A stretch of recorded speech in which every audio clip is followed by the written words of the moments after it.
Bien, hermanos, vamos entonces a pasar al tiempo de enseñanza, la meditación del día de hoy. Por favor, oramos juntos para que el Señor nos guíe en el tiempo de enseñanza. Bien, oramos. Amado Señor, gracias te damos por la gracia que has concedido a esta iglesia local, en la reverencia, en la solemnidad, expresamos nuestros cultos, en la gracia que has concedido para el canto congregacional. Señor, sabemos que el coro es la iglesia que levanta su voz, entendiendo lo que está cantando, entendiendo que brota de la Escritura. Ahora te ruego también, por favor, que dé gracia para este tiempo. Suple, por favor, mis carencias, Señor. Concédele a mi hermano una inteligencia espiritual para que él pueda aplicar, evaluar, juzgar hoy en exposición, y si la haya que es escritural y bíblica, Señor, que lo pueda aplicar y que le sea a él un principio de vida. Te lo pido esto para tu gloria, en el nombre de Jesús. Hermano, por favor, primera de Pedro, capítulo 3, versículo 13 hasta el 17 va a ser el texto que vamos a estar aplicando el día de hoy. Acaban ustedes de cantar, están escuchando la última porción del canto, del himno, a través de sufrimiento, ¿no? Es un canto que expresa la voluntad de la iglesia, por ende, los cristianos que la componen, así llegue el sufrimiento, las quejas propias del dolor, tendrá que caminar enfilada, como es el canto, a alcanzar lo prometido. Hermanos, ese es el corazón del tema de hoy. El tema de hoy le he puesto la voluntad de Dios en el sufrimiento del cristiano. Sé que es un tema que a nadie nos gusta hablar de esto, probablemente, pero hermanos, es un tema que está en la Escritura. Es más, este libro completamente habla de ello. Vamos a estar viendo a lo largo de cada exposición. Vimos la semana pasada, mis hermanos, que el apóstol Pedro, cuando trataba el versículo 10 hasta el 12, nos decía que él quiere amar la vida y ver días buenos, refrene su lengua de mal, y sus labios no hablen engaño, decía el apóstol Pedro, apártese del mal y haga el bien, busque la paz y siga. O sea, el apóstol Pedro está indicándole cuál es la respuesta ante la persecución, el sufrimiento, indicando no hagan el mal, hagan el bien, no hagan el mal, no respondan de una manera incorrecta con las palabras con las cuales ustedes son atentados. Y la idea del apóstol Pedro es porque verán días buenos. El que hace esto o el que evita hacer esta respuesta pecaminosa verá días buenos. Pero también la pregunta es, ¿y qué si hago lo contrario? Los hermanos dijimos que es muy probable entonces que te vaya mal. Si no refrenas tu lengua del mal, si no le das un freno a tu lengua al engaño, o sea, vives devolviendo mal por mal, insulto por insulto, o sea, si no paras de hacer el mal a los que te persiguen y no haces el bien a los que murmuran de ti y te calumnian, prepárate porque vendrán días malos. Una conclusión a esto es que muchos de nuestros sufrimientos aquí, hermanos, en este mundo, no han sido como resultado de la persecución por causa de tu fe, ¿verdad? Muchos de tus sufrimientos en la sociedad, en torno a tu hogar, en torno a tu vida civil, se debe porque te atreviste a faltarle respeto a tus autoridades, porque te atreviste a desafiar a tus autoridades o respondiéndole de la misma manera como te hablaban. Muchos de tus sufrimientos es porque desafiaste la autoridad, o sea, no te sometiste en cuanto a la Escritura ordena que se someta, ya sea en el entorno del hogar, en lo civil, en lo social o en lo laboral. Ahora bien, hermanos, pero también el apóstol Pedro nos va hoy día a enseñar que aún incluso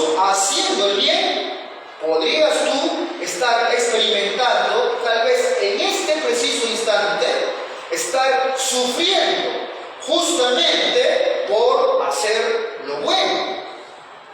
Se puede sufrir por hacer lo malo, sí, pero también se puede sufrir, y que lo va a mostrar hoy el apóstol Pedro, por hacer lo bueno.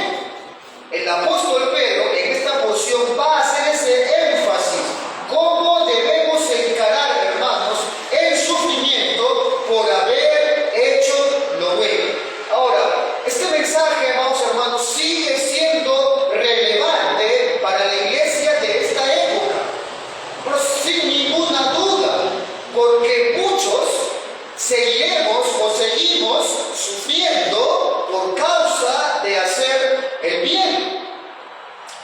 Atrévase usted, por ejemplo, en la universidad, decir que usted cree en la creación y va a comprobar esto que le digo. Atrévase usted a decir a un mundo inmoral que la fornicación es el pecado más maquillado y aceptado culturalmente en este siglo, y va a ver cómo lo persigue. Atrévase usted el día de hoy en un foro progresista decir que el aborto es un asesinato, que el desenfreno de la vida homosexual brota del pecado, y verá lo que le digo, y verá cómo le van a perseguir, y prepárese más bien, hermano, para sufrir. Ahora, no por lo malo, sino por haber dicho lo correcto. O hoy mismo, hermano, en esta coyuntura en la cual estamos viviendo, ante la avasallada de la intransigencia de una izquierda radical y violenta, atrévase usted a decirle a los de afuera que la Biblia defiende la propiedad privada y que nadie puede atentar contra ella, sea cual sea de donde venga la amenaza. Atrévase a decirle que el Salmo 5 dice que Dios repudia a los salteadores, a esos que toman como suyo la propiedad pública y lo toman como privada. Vaya y dígale que dice el Señor que abomina a los violentos y a los sanguinarios.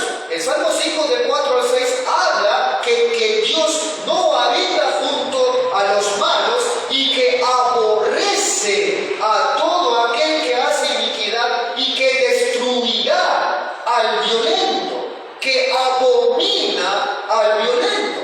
Dígale eso, hermano, y prepárese para que le salte la yugular. Prepárese para sufrir. Y ¿sabe qué es lo triste? Que ese sufrimiento vendrá de muchos cuya de la boca para afuera dicen ser cristianos, pero que apoyan la violencia y hacen apología al terrorismo. El apóstol Pablo, entonces, inspirado por el Espíritu de Dios, no es una opinión de Pedro, inspirado por Dios, nos enseña cómo debemos encarar el sufrimiento, hermanos, por hacer lo bueno. Vamos a ver 5 puntos. Afirmaciones acerca del sufrimiento. Punto 2. La bienaventuranza de la persona que sufre injustamente. Punto 3. La respuesta del creyente inocente ante el sufrimiento por hacer el bien. Punto 4. La reacción del cristiano ante sus perseguidores.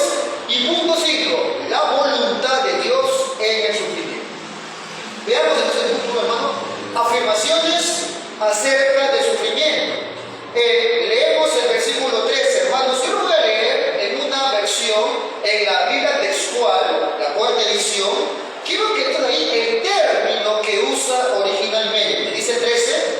¿Y quién es el que os perjudicará si os mostráis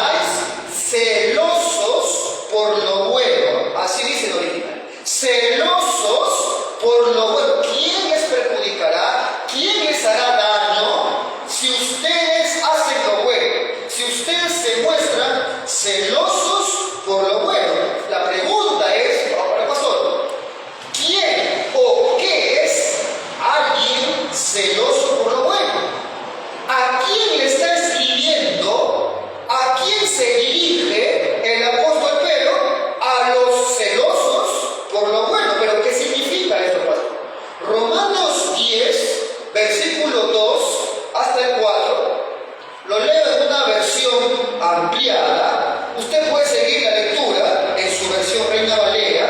Dice el versículo 2. Yo sé que ellos tienen un gran entusiasmo. En su versión dice celo, ¿verdad? Solamente lo amplío para que vea mejor la idea.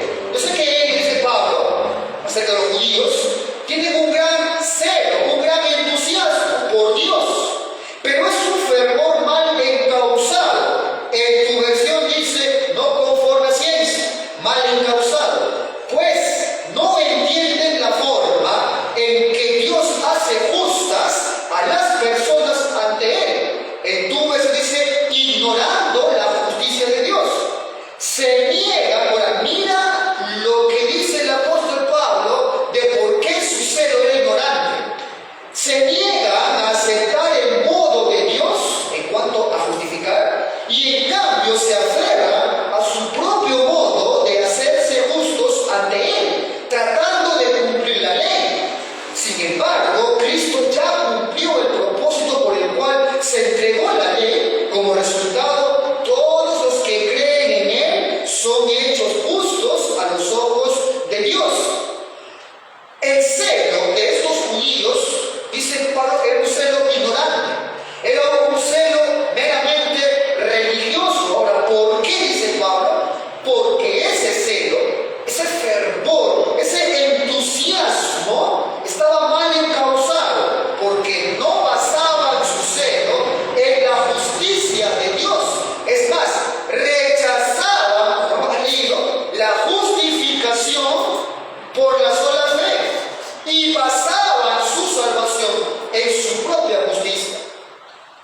Hermanos, todo celo correcto, el celo bíblico a la cual nos referimos, solamente puede surgir de la justificación sola en Cristo.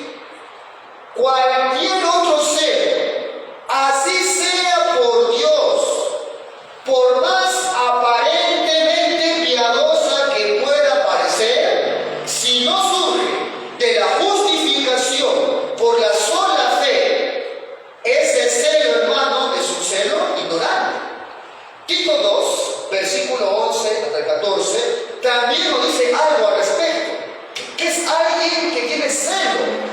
Porque la gracia de Dios se ha manifestado para salvación a todos los hombres, enseñándonos que renunciando a la impiedad y a los deseos mundanos, vivamos este siglo sobria, justa y piadosamente, aguardando la esperanza bienaventurada y la manifestación gloriosa del gran Dios y Salvador Jesucristo, quien se dio a sí mismo por nosotros para redimirnos de toda iniquidad y purificar para sí un pueblo propio, celoso de buenas obras.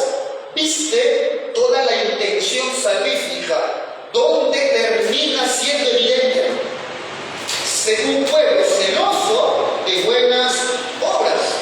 Así que este celo correcto, a la cual apunta la Biblia, no es el celo sentimental de alguien que ve que su pareja habla más con otra persona, ¿verdad? No, el celo que estamos aquí hablando, el celo correcto, es aquella que nace de la justificación por la sola fe en Cristo, pero que ahora se encamina a las buenas obras, ya no para ganar nada con ello, no para ser aprobado por Dios por buenas obras, sino a fin de glorificar a aquel que le ha justificado de pura gracia por medio de la fe en Cristo.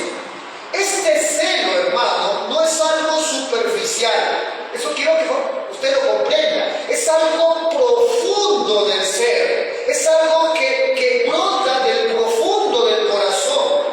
No es meramente un celo en lo externo o algo que está escondido y que no se ve. Es algo visceral. Es algo que sale de las entrañas. Es algo que infunde pasión. Los celos nos mueven. Los celos nos impulsan. Es algo de adentro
celo por hacer lo bueno como padre en su hogar, cumple lo que está supuesto usted a cumplir. Y lo hace bien. Ama a su esposa, honra a su esposa, dirige su hogar, instruye a sus hijos, disciplina a sus hijos, provee a su hogar. ¿Qué es lo que se espera?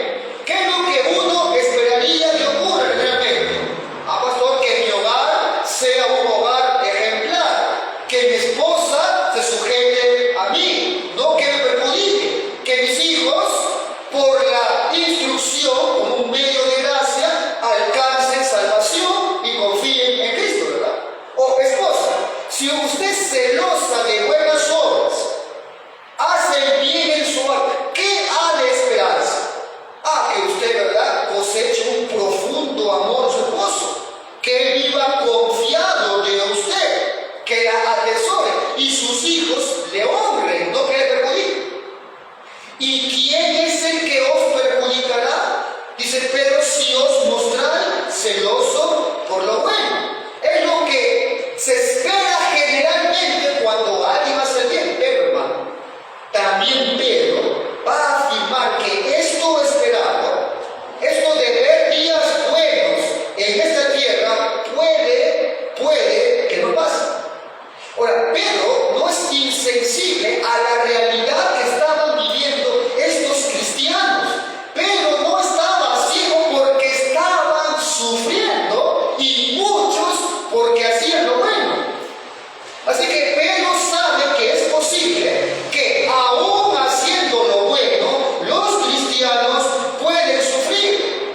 Que aún por su vida piadosa y ordenada, este mundo de tinieblas les aborrecerá. Usted recuerda Hebreos 11:7 cuando lees ahí, por la fe acerca de Noé. ¿Qué es lo que dice, hermanos? Noé condenó al mundo. Por la fe, Noé condenó al mundo. ¿Qué es lo que hizo Noé, hermano? ¿Que fue de casa en casa para que maldiga a toda la gente? No, ¿verdad? ¿En qué sentido la fe de Noé condenó al mundo? Por su obediencia y por sus acciones, por su celo, por sus buenas obras, provocó a ira a los que le rodean. Las buenas acciones condenan las acciones del incrédulo. Cuando tú andas en luz y ellos andan en tinieblas, se van a sentir condenados por tus buenas obras, por tu buen testimonio. Y ahí, hermano, prepárate para sufrir por hacer lo bueno. ¿Y qué le dice ahora Pedro entonces a estos hermanos? Segundo punto, veamos ahora la bienaventuranza de la persona que sufre injustamente. Versículo 14, ahora le dice Pedro, ya dijo lo que se espera generalmente si hago lo bueno, pero mira ahora qué es lo que dice Pedro. Y aún si sufrís a causa de la justicia, sois bienaventurados. Pastor, no, para mí que se equivocó Pedro. ¿Cómo va a decir que somos felices sufriendo por la causa de la justicia? Pastor, ¿por qué son dichosos? ¿Por qué está diciendo Pedro que son bienaventurados estos que sufren a causa de la justicia? Pedro simplemente está haciendo eco de una enseñanza de su Señor en el Sermón del Monte, Mateo 5, del 10 al 12. Dice 10, bienaventurados, dice el Señor, los que padecen persecución por causa de la justicia, porque de ellos es el reino de los cielos. Si a un cristiano le toca una y otra vez sufrir por hacer lo que es bueno, está sufriendo por una causa del Dios justo. Y Dios promete bendecirlos. 11. Bienaventurados sois cuando por mi causa os vituperen, os persigan y digan toda clase de mal contra ustedes mintiendo. Gócense, alégrense, porque vuestro galardón es grande en los cielos, porque así persiguieron a los profetas que fueron antes de ustedes.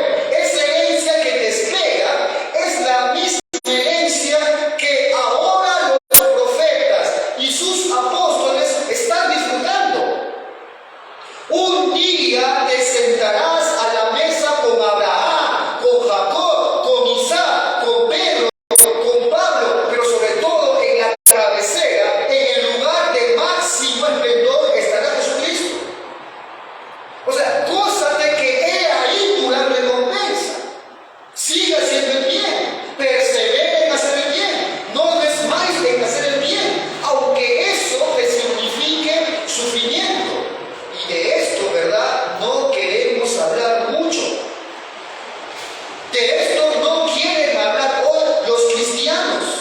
Pero hermano, cualquier religión, cualquier doctrina que promete a cualquiera que se llegue a ellos que usted está llamado para parar de sufrir, es una religión falsa.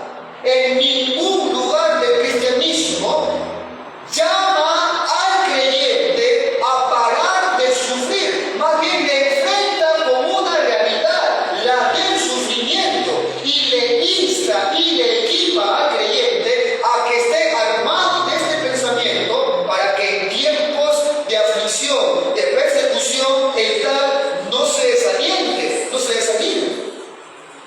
El día de hoy, hermanos, hay un sinfín de enseñanzas que tristemente tienen este baluarte. Para muchos, el día de hoy cristianos, es inconcebible pensar que uno puede vivir una vida llena de gozo mientras se sufre. Por ende, tienen que falsificar una guerra espiritual para hacer frente a la realidad del sufrimiento, atribuyéndole al diablo toda circunstancia adversa que llega a la vida del cristiano, en lugar de encontrar gozo en su Señor. Sea cual sea el sufrimiento, prefieren huir de él. Como si el sufrimiento, para muchos es así, como si el sufrimiento no hiciera parte del verdadero, de la vida cristiana. Bienaventurados los que padecen persecución por causa de la justicia, porque de ellos es el reino de los cielos. Punto 3. La respuesta del creyente inocente ante el sufrimiento por hacer el bien. Leamos el versículo 14, la segunda parte del texto de estudio. Ahora dice ahí: por tanto, no os amedrentéis por temor de ellos, ni os conturbéis. Hermano, esto es un mandato. No está opinando acá, pero es un mandato. No tema, no deje ese temor. Ahora, la pregunta acá es: ¿a qué tipo de temor se refiere Pedro? ¿Se está refiriendo a un temor subjetivo, un pensamiento meramente, o un temor objetivo? ¿Se refiere Pedro simplemente a un temor que pasa por mi cabeza como un pensamiento débil, o se refiere a un temor activo que ofende a Dios? El contexto de toda la carta favorece al significado objetivo.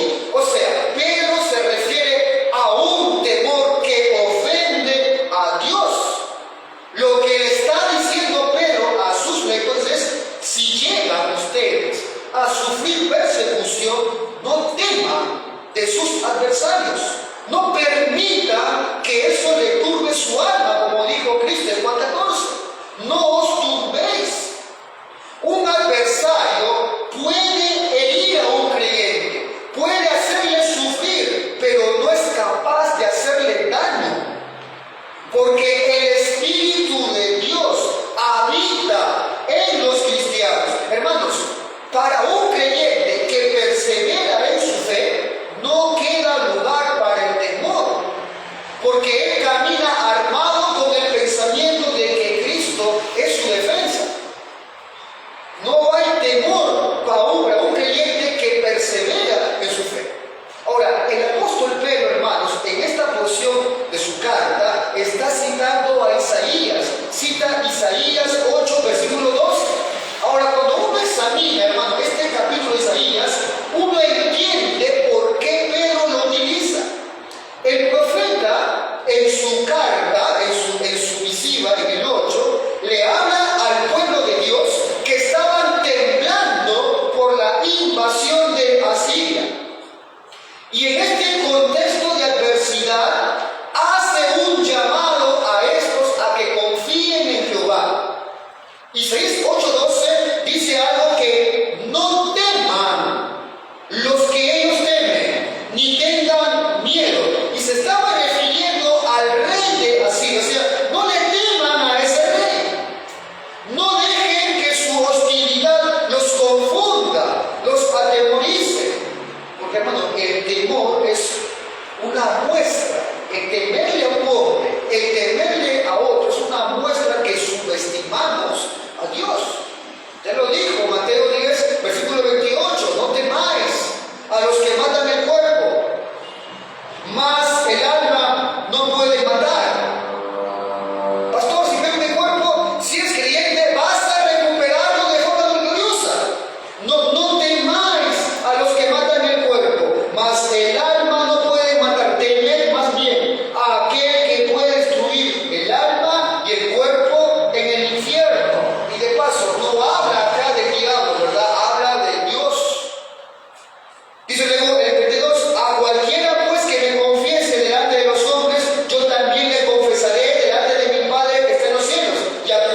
ponerlo en alto al Señor, tratarlo a Él como santo, temerle más a Él que temerle a un hombre o a un poder terrenal o a una circunstancia.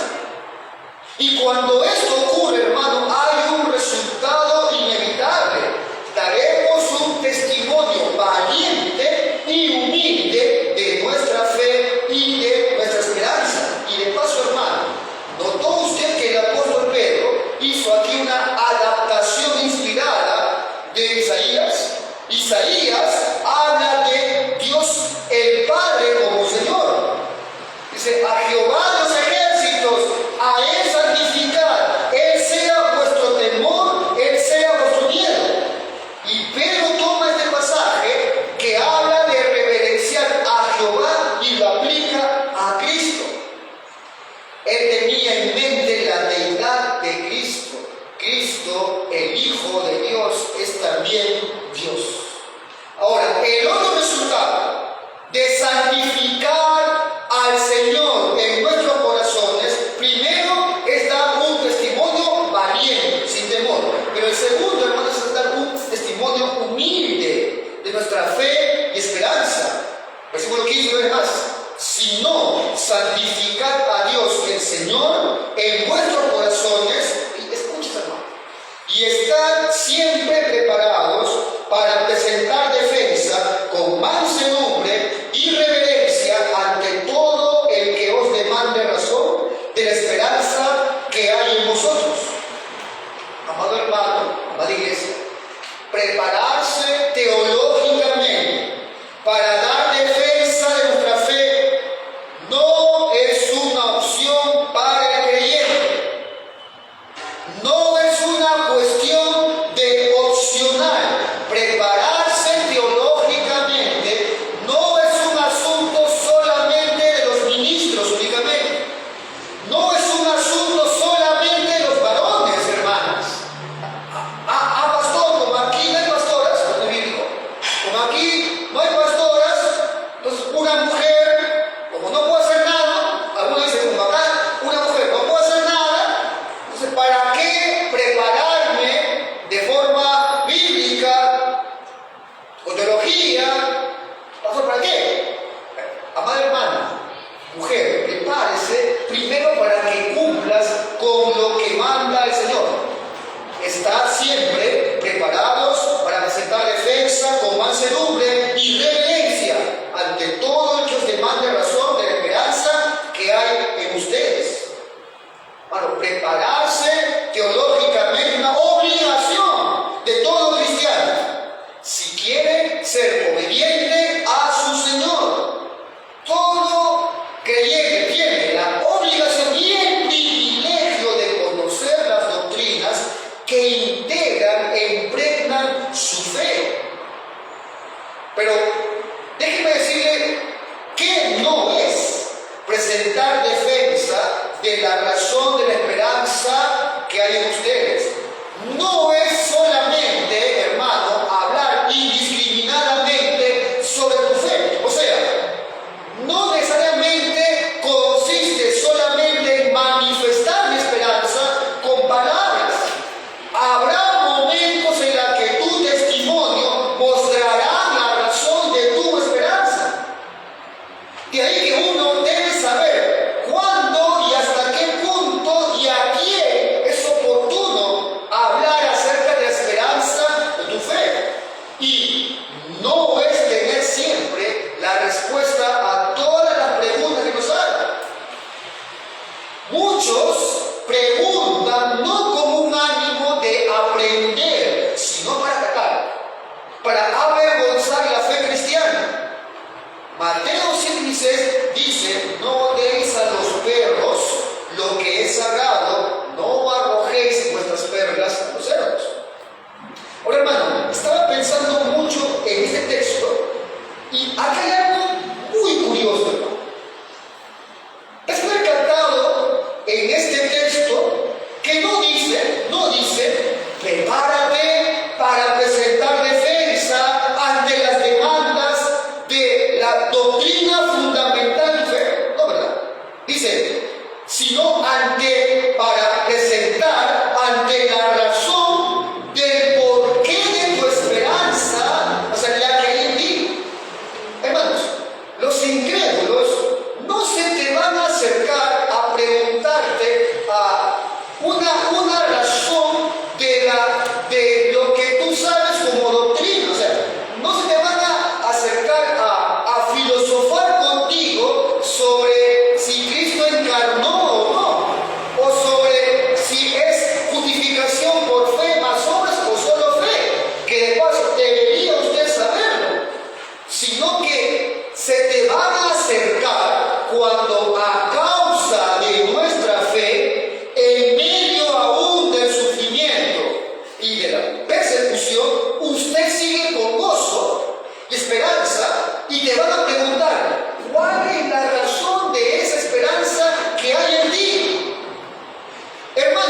Y eso se forja con el entendimiento y el conocimiento de lo que brota de la Biblia, que son doctrinas.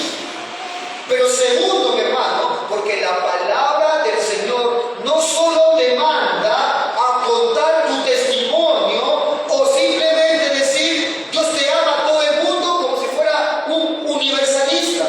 No, Dios te manda a estar preparado para dar cuenta de la razón de tu esperanza. Hermano, hermana, aproveche su tiempo libre para conocer las profundidades de su fe, de tu fe, de la historia de la iglesia que ha defendido tu fe, esa fe. Medite en sus promesas. Bueno, una persona que conoce de pi a pa todos los gajes de su oficio, se ha esforzado en conocer el desempeño laboral en la cual él ejerce. Es un experto en su área, es un experto en ganar dinero, es resoluto en muchas áreas, pero desconoce lo básico de su fe. No encuentra deleite en conocer la ley. Es algo incoherente, hermanos. Es algo incoherente. Busca por favor tu Biblia, Salmo 119. Ahí el salmista lo dice clarito y no hay nada que comentar aquí ni aportar. Yo voy a leer en la traducción viviente. Salmo 119, versículo 36 hasta 48. Mira por favor el pensamiento del salmista y luego pregúntate si tú puedes decir lo mismo, hermano. Dame entusiasmo por tus leyes en lugar de amor por el dinero. Aparta mis ojos de cosas inútiles y dame vida a través de tu palabra. Confirma a tu siervo tu promesa, la promesa que hiciste a los que te temen. Ayúdame a abandonar mis caminos vergonzosos, porque tus leyes son buenas. Anhelo obedecer tus mandamientos. Renueva mi vida con tu bondad. Señor, concédeme tu amor inagotable, la salvación que prometiste. Entonces podré responder a los que se burlan de mí, porque confío en tu palabra. No arrebates de mí tu palabra de verdad, pues tus ordenanzas son mi única esperanza. Seguiré obedeciendo tus enseñanzas por siempre y para siempre. Caminaré en libertad, porque me he dedicado a tus mandamientos. A los reyes les hablaré de tu ley y no me avergonzaré. Cuánto me deleito en tus mandatos, cómo los amo, honro y amo tus mandatos, en tus decretos medito. ¿Puedes tú, hermano, decir lo mismo? ¿Eres tú el que tiene más entusiasmo por su ley que el amor por el dinero? ¿Conoce usted la ley moral de Dios y su alcance? Hermano, ¿conoce usted realmente la razón de la esperanza de su fe? Usted podría, hermano, realmente defender la razón de la esperanza coherentemente. Hermanos, este texto entonces, y estar siempre preparados para presentar defensa con mansedumbre y reverencia ante todo el que os demande razón de la esperanza que hay en vosotros, también nos muestra que la esperanza que tenemos es una esperanza razonable. Allá afuera hay un montón de incrédulos que se burlan de los cristianos porque hablamos de un mundo venidero, de la segunda venida de Cristo, del día del juicio, de cielo nuevo, tierra nueva. Se burlan cuando hablamos de la resurrección corporal de los creyentes, se burlan indicando que es algo anti-intelectual. Déjenme hacerle una pregunta, en todo caso, de corte histórico.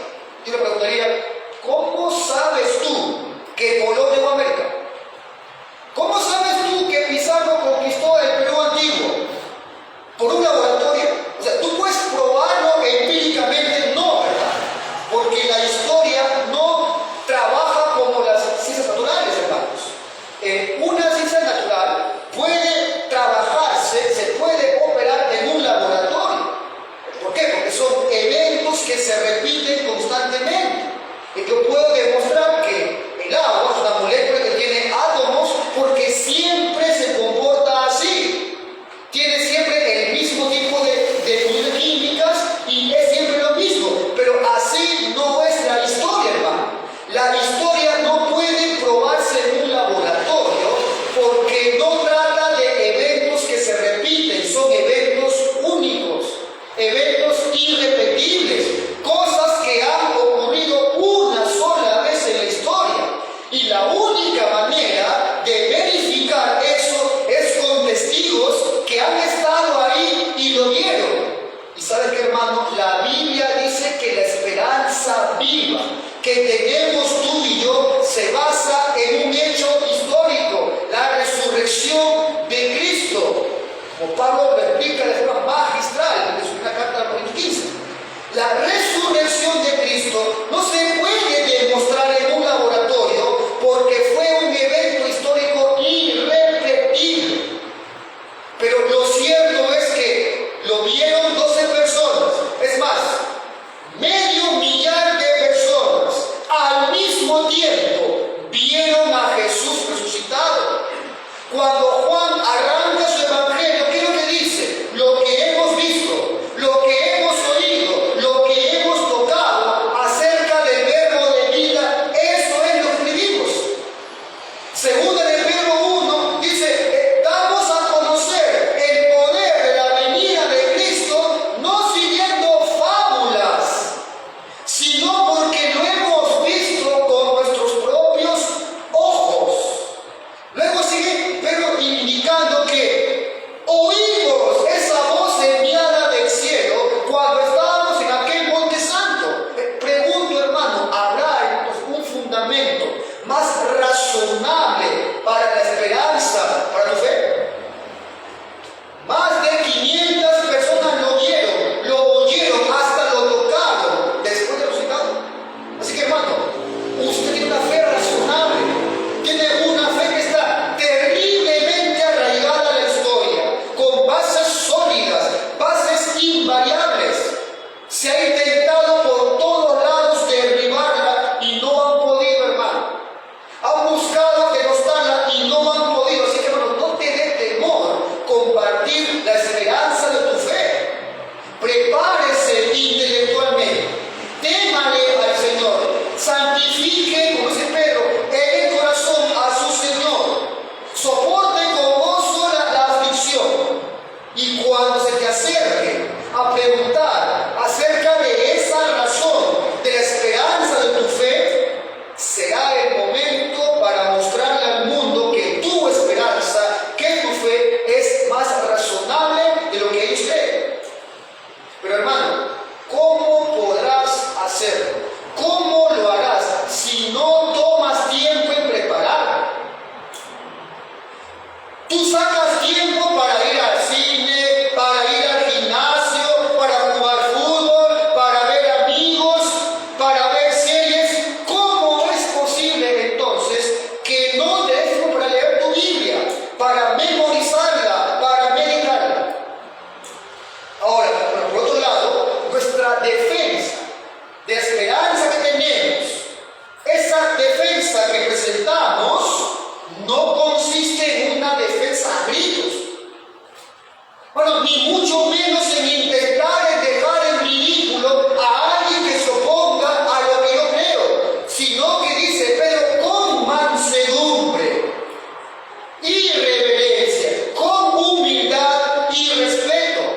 Mansedumbre, eso que está, ¿no?, en la lista del fruto del Dios Santo. Es una virtud, hermano, que no solamente debería gobernar toda relación entre creyentes, también debería guiar al cristiano en su relación con el inconverso. Mansedumbre en lo original es humildad, o sea, lo opuesto a la ira desenfrenada, a la severidad, a la violencia, a la autoafirmación. Hermano, no se trata esto de una batalla intelectual, no es una guerra de quién tiene mejor apología en las redes sociales. Bueno, este fruto se comunión con Dios. Es una lástima de ver, hermanos, que la respuesta que es correcta en la teología, que podrían dar muchos cristianos, quede por el piso por falta de mansedumbre.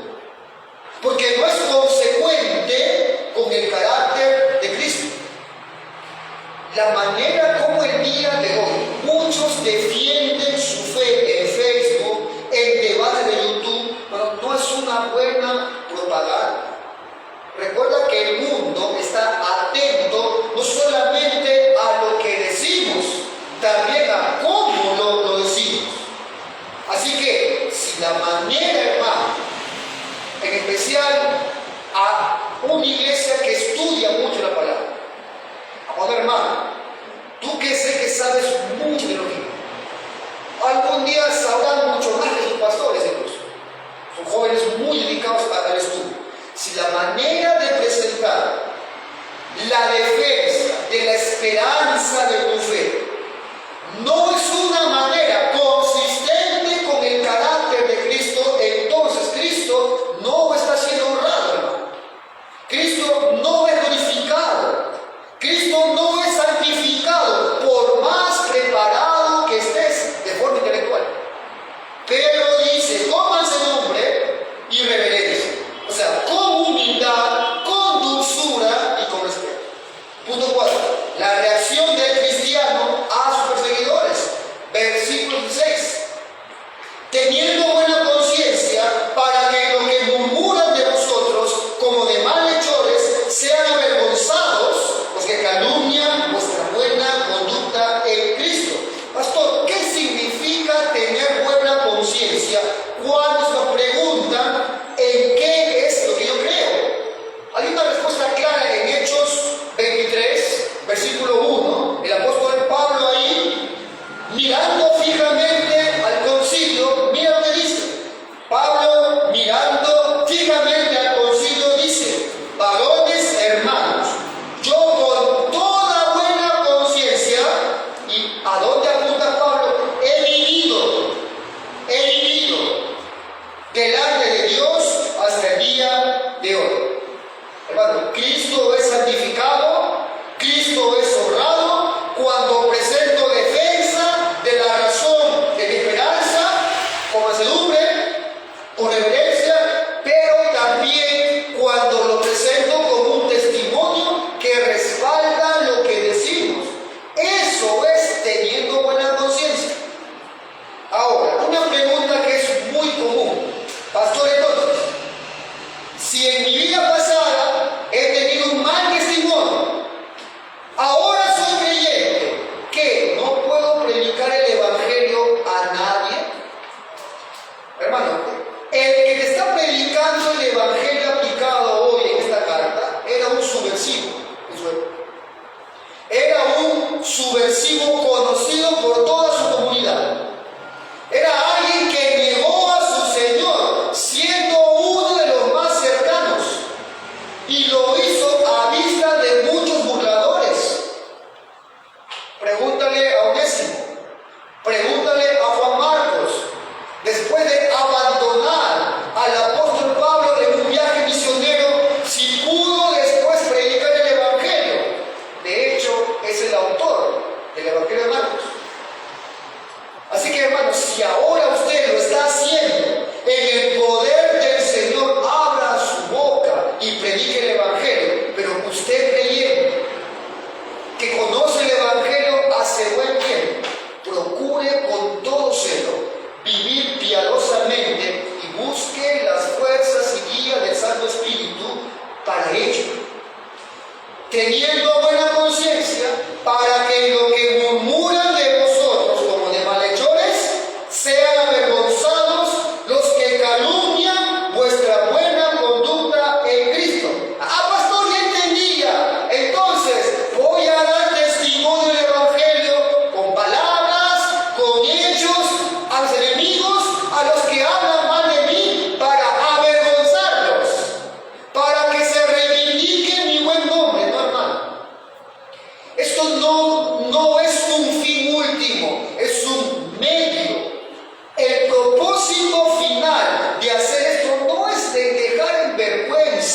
al incrédulo que te acusa o murmura de ti. El propósito, hermano, de defender la razón de tu esperanza es que la luz de Cristo brille más, brille cada vez más. Es un medio para un fin. Y último punto, la voluntad de Dios en el sufrimiento. Y aquí está, hermano, la aplicación práctica. Versículo 17. Después de Pedro haber tratado cómo debe responder el cristiano que haciendo el bien sufre, dice lo siguiente: porque mejor, bueno, esa palabra es importante, porque mejor es que padezcáis haciendo el bien, si la voluntad de Dios así lo quiere, que haciendo el mal. Comenta al respecto Eugenio Rí, este término mejor, dice, este mejor indica que Dios aprueba este tipo de conducta y que así participamos en los sufrimientos de Cristo Jesús, quien padeció injustamente. Tal persona, dice él, es bienaventurada porque sufre según la voluntad de Dios. En otras palabras, no está desamparada porque Dios está a su lado. Esto realmente es lo que vale. Si el cristiano puede tener la seguridad de que Dios está a su lado y que aprueba su acción, esta es la motivación más sublime que pueda tener. Amado hermano, el sufrimiento por hacer el bien puede y es parte de la voluntad de Dios implicada para su pueblo.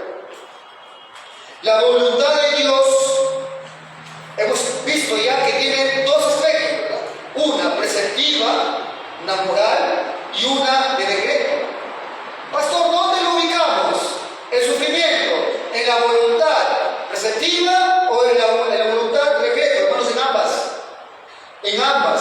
La voluntad de Dios con respecto al sufrimiento tiene un carácter moral, pero también, así como Él espera que el creyente sufra confiando en Él cuando le corresponda hacerlo, también es parte de su plan general.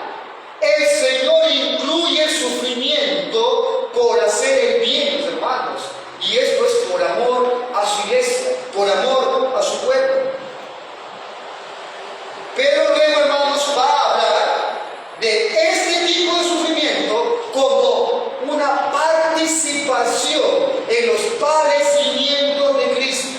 Y va a hablar que aquel que participa honorablemente de estos padecimientos será bienaventurado. Bueno, la Biblia habla mucho de esto, simplemente te dejo 3 pasajes para que se entienda la idea de qué es participar en sus padecimientos. Filipenses 1, versículo 29, porque a vosotros, a ustedes, le habla, hermano, a la iglesia, se os ha concedido por amor de Cristo, no solo creer en Él, sino también sufrir por Él. Hechos 9, usted recuerda este pasaje, ¿verdad? El apóstol Pablo, siendo llamado al ministerio, todos quieren ser como Pablo, ¿no? Yo quiero ser ministerio del apóstol Pablo, el fervor en su predicación. A ver si lees esto y sigues con lo mismo. El Señor le dijo, envía a Ananías, ve a Pablo, porque instrumento escogido me es este, para llevar mi nombre en presencia de los gentiles y de reyes. Entonces, amén, ¿no? Ir a los gobernantes, viajar por el mundo, porque yo le mostraré cuánto le es necesario padecer por mi nombre.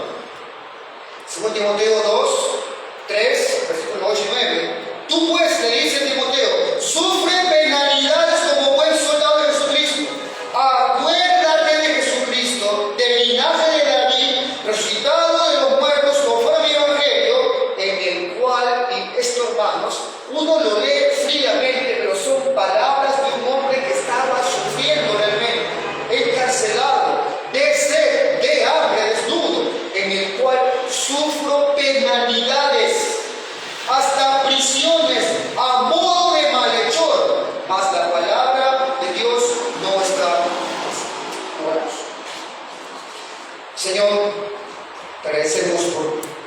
exposición de la palabra del día de hoy.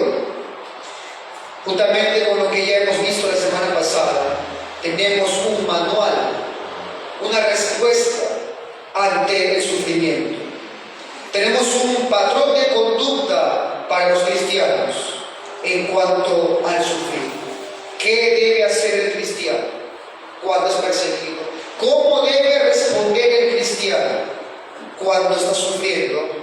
Señor, el consejo de tu palabra nos revelará y nos revela cuál ha de ser la forma correcta de actuar. Señor, concede a la iglesia valentía. Concédele, Señor, humildad y reverencia ante la defensa de la esperanza de su fe. Ante la demanda de la razón de su esperanza, concédele una respuesta mansa, humilde, una respuesta dulce, pero coherente con la Escritura. Señor, ayúdanos a prepararnos para esto, a soportar todo designio de una providencia aflictiva tuya. Señor, lo hacemos porque te amamos, porque aún en ello, Señor, tú evidencias el bien para tu pueblo. Te lo pido esto en el nombre de Jesús.